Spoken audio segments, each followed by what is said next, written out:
Greetings, everyone, and welcome to the Mind's Eye Podcast. I'm your host, Paul James Caden, and today on the show, we are going to talk about the faulty thinking of the prejudiced mind.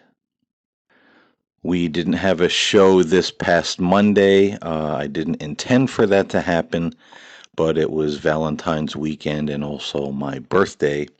So getting caught up in festivities and family time just didn't make room for me to record a show for Monday, but here we are on the Wednesday show, and I think we have a good topic to discuss.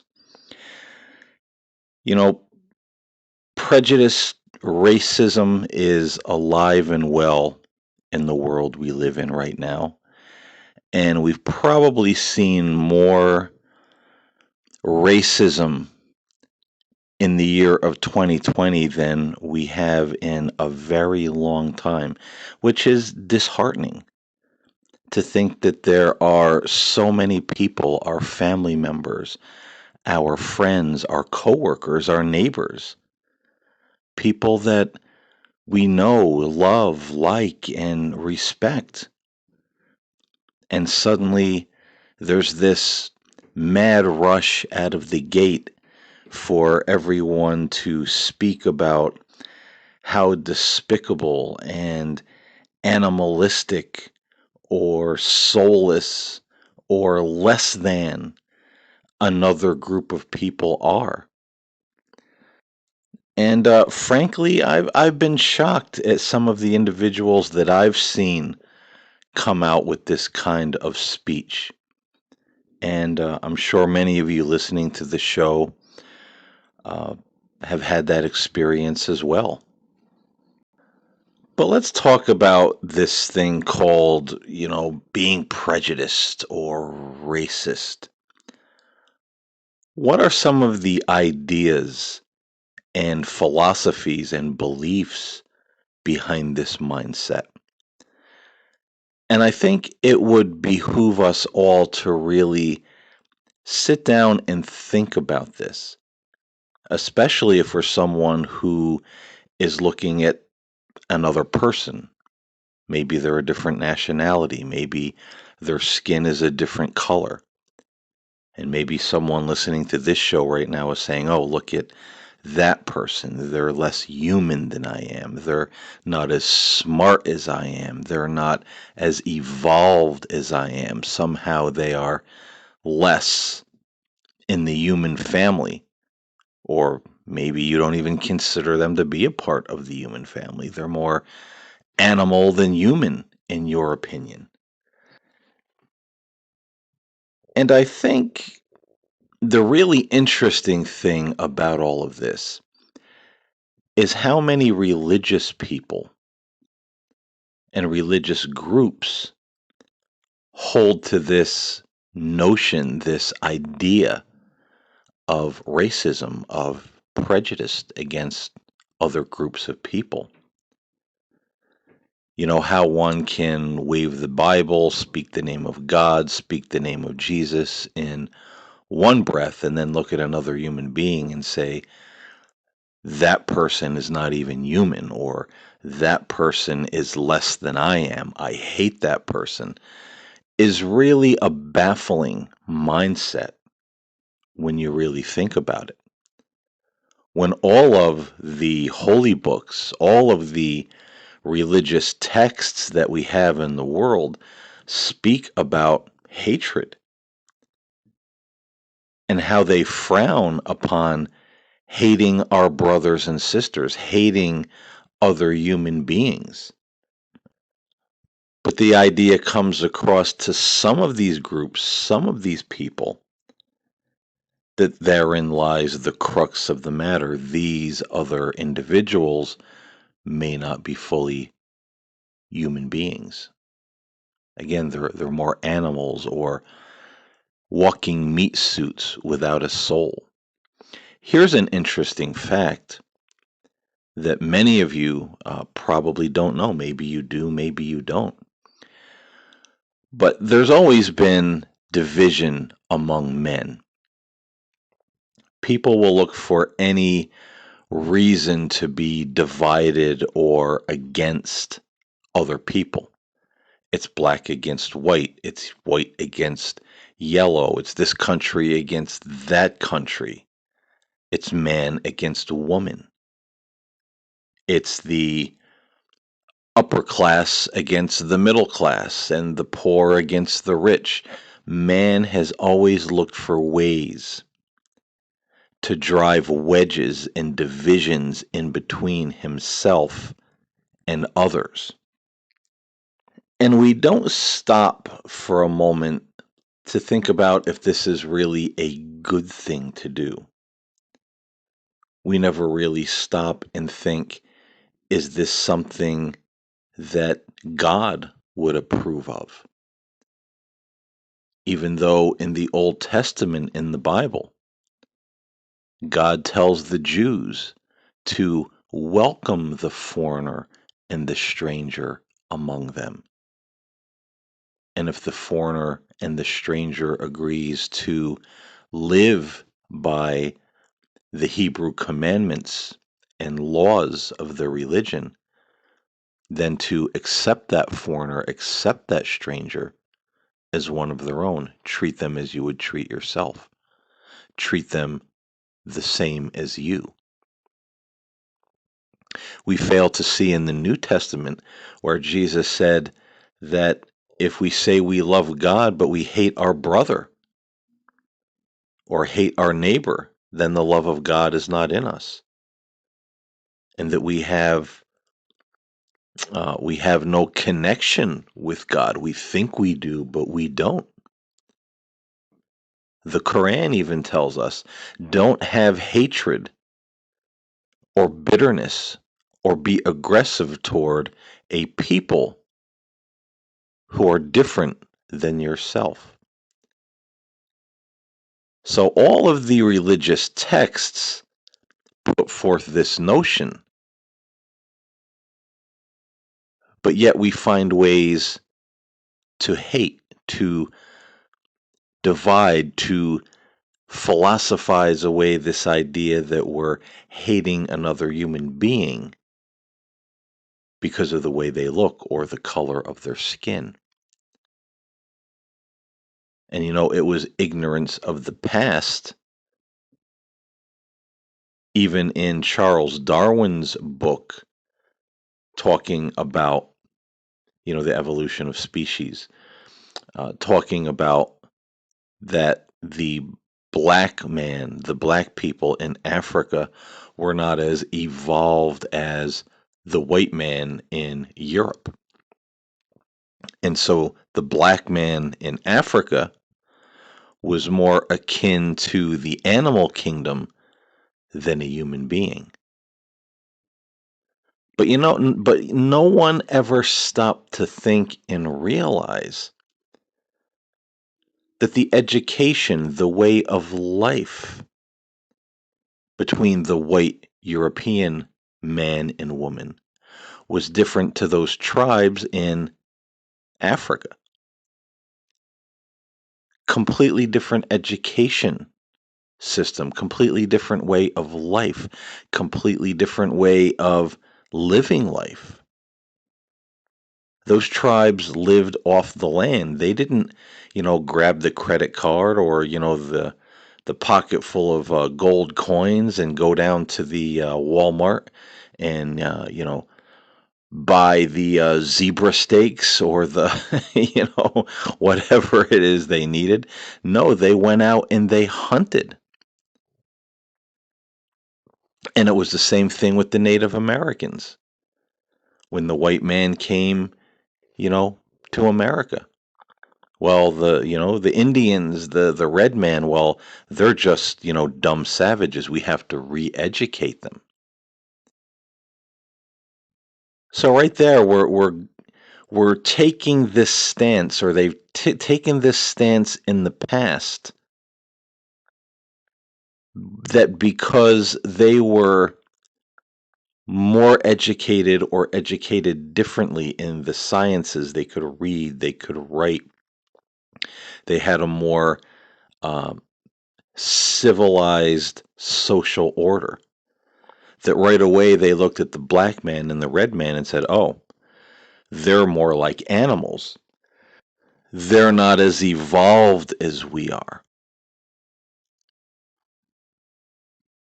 I mean, this is like almost the same as a 40-year-old man or woman walking into a third grade classroom or a fifth grade classroom and seeing all these children who are maybe 10, 11, 12. They don't have the experience of life yet. They don't have, their education isn't entire yet.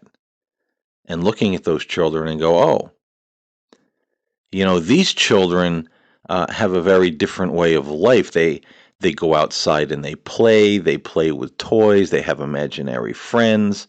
They don't know anything about the banking system. Uh, so they're not really human beings. They're more animalistic because they don't know what I know. I'm so much more highly evolved than they are. And when you really think about it, that's a pretty ignorant stance to take.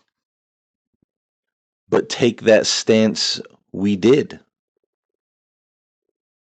And so people in the past began to take these African people from their home and put them in chains and make them slaves because, after all, they're just almost animals. And now here's the thing I talked about earlier that a lot of people really don't understand. We may look at this and say, man, how could someone do that? How could someone be that cold? How could someone be that evil? How could someone be that ignorant? But see, later on, among the religious white man, this idea was dreamed up that it really wasn't a bad thing to enslave these black people. It really wasn't such a bad thing to abuse them. It wasn't such a bad thing to, maybe kill some of them off or make it so their women couldn't have any more children. Because after all, they are more like animals than we are. And then came this idea. And whether this idea was out of sheer stupidity, ignorance, evil, or just a way for the people of the time to quell their own guilty conscience because they knew damn well that the Bible, their Bible that they read, spoke against this kind of thing, treating another human being in this way. So they went the step further. They're not only more animalistic than we are, but much like the animals, they don't have a soul. So when they die, they're not rising to the lofty heights of heaven that we are. They're just like the dog or the cat or the lion in the field. Once they die, they die. They're just animated meat sacks. And this is part of why they're so ignorant. They don't have a soul. Think about that, ladies and gentlemen. Think about that and understand that many people who are prejudiced or racist today still believe that there are some individuals among us that don't have a soul. Therefore, it's okay to hate them. It's okay to kill them. Hell, it's even okay to wipe them off the face of the earth or wipe them out of existence in a certain country or nation. Herd them up like cattle. Do what we will with them because they're just animals. But now here's the question to people out there who are racist, who are prejudiced. How do you know that that black man or that red man or whoever it is that you're choosing to hate, how do you know in your infinite wisdom that you allegedly possess that that person doesn't have a soul? Are you God? Can you open them up and look inside of them? Do you have some kind of magic X-ray vision where you can look into the very depths of their being and go, aha, I knew they were no good. That's why they act like a bunch of animals, in my opinion, because they don't have a soul. How do you know? And if you are wrong, and you are, what does that mean? What does that mean for your hatred, for your abuse, for your killing, for your saying such horrible things against your fellow human beings? Can anyone go to the Bible, to the New Testament, to the Old Testament, to the Quran, and find any such verse in there that there's a group of people on the face of the earth? They have two eyes, two arms, two legs, a brain. They can think, they can speak, they can function. They can go to college and be educated just like you can.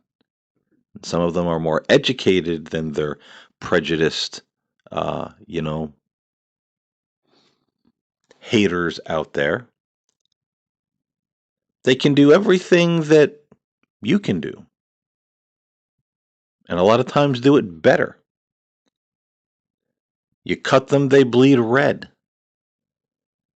They have emotions. They laugh. They cry. They feel joy. They feel sorrow. They feel worry. They feel anxiety. They feel the whole spectrum of emotions that you feel.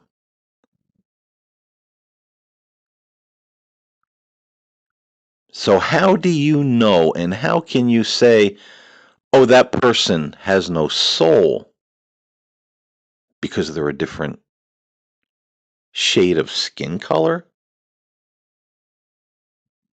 This is the epitome of ignorance, ladies and gentlemen.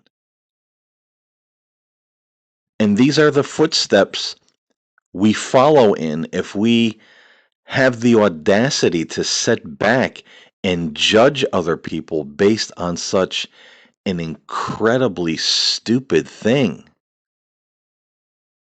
as their skin color, the country they came from, where they were born. But see, this whole conversation can get very frustrating because even though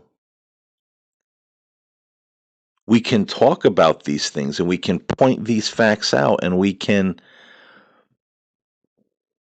look at all of the holy books and see that they all say the same thing about treating people and treating people that are different than you with respect and kindness. There's still people out there, too many people out there, who will hang on to their hatred and stitch together any scriptures that they can to make it say what they want it to say to allow them to still hate and kill and revile. But let's remember that repeated statement in the Quran. Woe to those who invent lies about God. Woe to those who say, I know. And this is what God said, and this is what God wants. But you invent these things, and you know not. And for me, those are some of the wisest words I've ever read in any religious text. Because those words are applied to religious leaders, those words are applied to just everyday lay religious people, writing things down and saying, "This is from God," and "Thus saith the Lord." And we speak these things allegedly from God or about God. And all we're doing is speaking assumptions because we really don't know. And I'll tell you what, in religion, we have an awful lot of assumptions. We have an awful lot of speculation. We have an awful lot of doctrines and dogmas that you won't find in the Talmud, the Tanakh, the New Testament, or the Quran. We'll find an awful lot of things written by religious leaders and gurus and people that like to put themselves in positions of education and power, saying, here's how we're supposed to worship God. Here's what God is like. Here's what God wants from us. And they speak nothing but lies and speculations from their own human reasoning. And because of that, we have an awful lot of people, religious groups, people, individuals who take those same liberties. And they take those liberties in some very disturbing directions when it comes to how they treat women or children or animals or other human beings. They warp and they twist and they speculate and they assume. And as the Quran says, they invent lies about God to support their own horrible and distorted belief systems. And when it comes to racism, when it comes to being prejudiced, we see an awful lot of that going on. And it's both sides of the fence. We have groups like the Black Hebrew movement, and they're picking certain races and people out of the Old Testament and saying, oh, this was the birth of the white man and he's the scourge of the earth. And, all of that is very speculative, and anybody who's done any real research and, knows history knows that there's a lot of flaws and a lot of problems with this Black Hebrew genealogy. And of course, there were Black Hebrews. You know, there were olive-skinned Hebrews, there were Black Hebrews. I'll tell you one thing: I don't think there were any, lily white Hebrews, walking around in Galilee, at the time of Jesus. But through our own foolish ideas, we make believe that there were. And I've heard prejudiced people say, and I've read statements online where they would say Jesus was a white man, and they really believe that. He wasn't black, he wasn't Jewish, he didn't have olive skin, he didn't have dark skin. This is propaganda. Jesus was a white man. How do you even figure that? It's just compounding our own delusions, speculating about things, assuming things, because it continues to allow us to act like a bunch of rotten, backbiting, savage, foolish animals. And then we have the audacity to turn toward another group of people and say, look at those animals. They don't have a soul. when we act like we don't have the intelligence of a grasshopper half the time. It's absolute foolishness. And people will fight for their right to be ignorant. People will fight for their right to be hateful.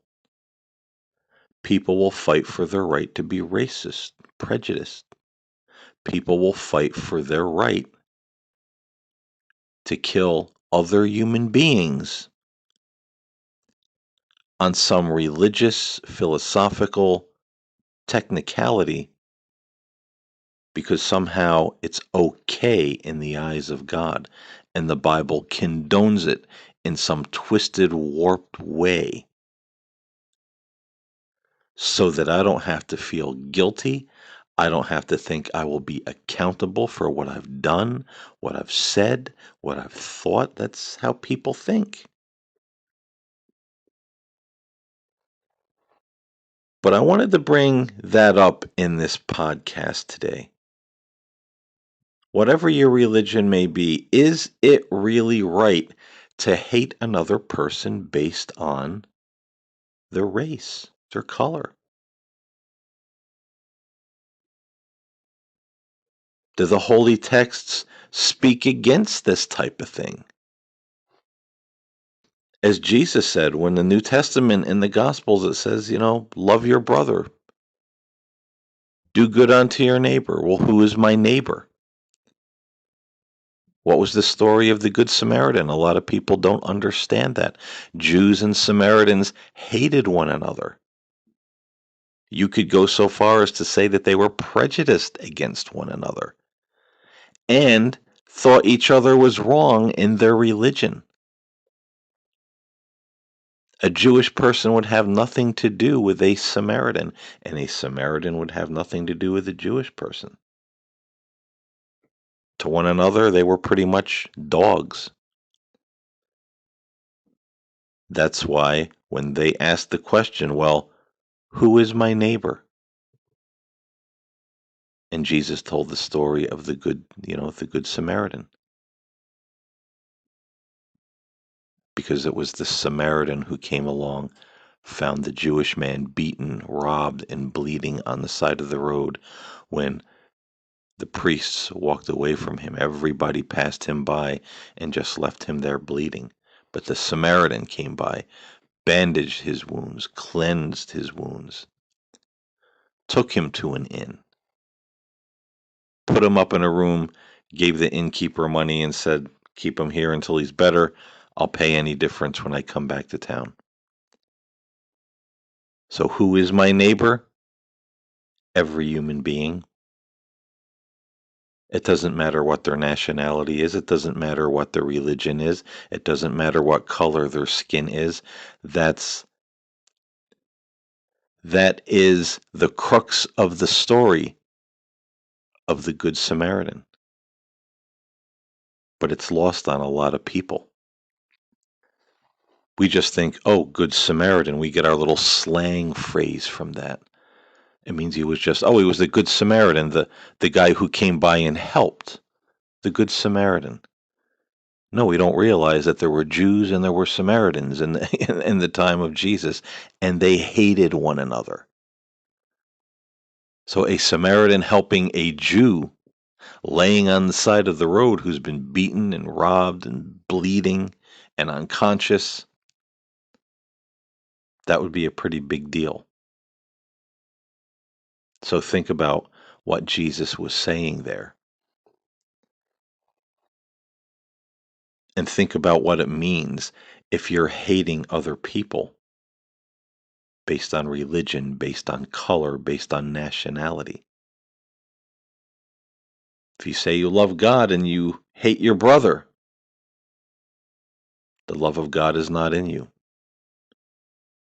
Who is my brother? Who is my neighbor? The Good Samaritan, the stranger and the alien among you.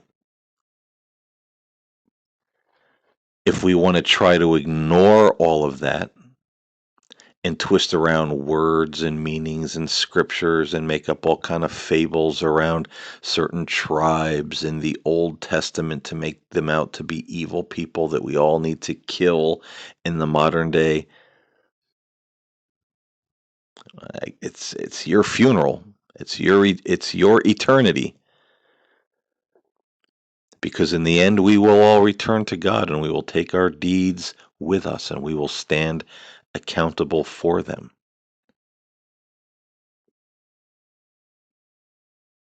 And if what I'm saying here is true, what does that mean about your hatred toward another person because of their color, their religion, their nationality?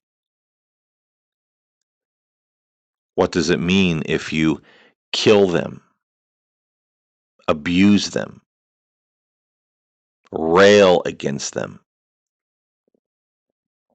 and make up fables in your own mind that it's okay to do so because they don't have a soul like you do? As I always say, be really sure that what you're saying is the truth, because if you're wrong, you're opening up a whole can of worms that you're really going to regret when this mortal body lays down one day and the real you steps into eternity. Many are called, but few are chosen. Again, throughout all the holy books, it always talks about that remnant that will come through in the end. Many will call out, Lord, Lord, but he will say, I never knew you. Depart from me. The Quran says in the last days that the worst people among you will be the religious leaders and those of the faith. There will be such evil and twisting of the religion that a righteous man will not even want to leave his house because the evil outside in the world will be so numerous, and there will only be the few who are on the straight path of God. This world has an awful lot of mental and spiritual pollution in it. And it seems for whatever reason, most people want to run and grab a hold of that mental and spiritual pollution and just lay claim to it, believe it, start acting and thinking and speaking in ways that are just mind-blowing to think about. And yet they'll say it's okay, it's all right. We're God's people, we're doing the right thing. We got this, we got it right. It's like sitting down every night to a dinner of rotten meat and festering moldy vegetables and saying, it's good food, nothing wrong with it. Eat, indulge, fill your stomachs, fill your body with the filth and the rot and the mold and the maggots and the worms. Now that sounds disgusting. But there's also mental food and spiritual food that we all partake of every day. And maybe we don't put it in our mouth and chew it and swallow it, but that mental and spiritual food can be just as full of rot and worms and mold and just nastiness. Be careful what you feed yourself and be careful what you let other people feed you. How many times did the prophets and sages of old have to tell us that this world will be so corrupted, even religion will be so corrupted in those final days? Be careful, don't run with the way of the world. Stay out of it. Stay away from it. Don't follow these evil leaders and blind guides. Yet everybody seems obsessed with following someone these days. Following into fanatical religion, following into hatred, following into racism, following into prejudice? Do we want to belong that badly that will take on that mental and spiritual poison, full of maggots and worms and rot, just so we can feel like we're not alone in this world, that we belong to something? Because you hear a lot of people say that. I know it's not right, but it's nice to feel like I belong somewhere. And they treat me like family here. Well, I got news for you.